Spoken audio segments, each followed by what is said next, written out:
காளியப்பனூர் அருள்மிகு ஸ்ரீ பகவதி அம்மன் ஆலயத்தில் அஷ்டபந்தன மகா கும்பாபிஷேக விழா.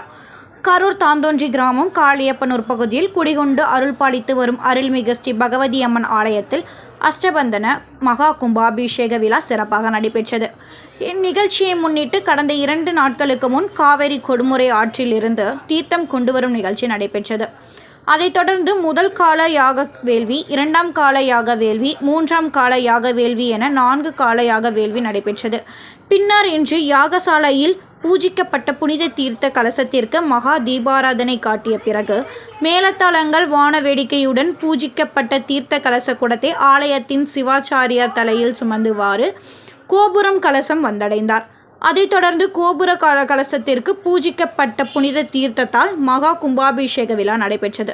அதைத் தொடர்ந்து மூலவர் பகவதி அம்மனுக்கு 4 சாலையாக வேள்வியில் பூஜிக்கப்பட்ட புனித தீர்த்தத்தால் சிறப்பு அபிஷேகம் நடைபெற்று அதன் தொடர்ந்து அனைத்து பக்தர்கள் மீதும் புனித தீர்த்தம் தெளிக்கப்பட்டது. அதைத் தொடர்ந்து அனைவருக்கும் பிரசாதம் வழங்கப்பட்டது. பின்னர் கோமாதா பூஜையும் நடைபெற்றது. கரூர் காளியப்பனூர் அருள்மிகு ஸ்ரீ பகவதி அம்மன் ஆலயத்தில் நடைபெற்ற அஷ்டபந்தன மகா கும்பாபிஷேக விழாவை காண ஏராளமான ஆன்மீக பக்தர்கள் ஆலயம் வருகை தந்து சுவாமி தரிசனம் செய்தனர். இந்நிகழ்ச்சியின் ஏற்பாட்டை ஆலய நிர்வாகிகள் சார்பாக சிறப்பாக செய்திருந்தனர்.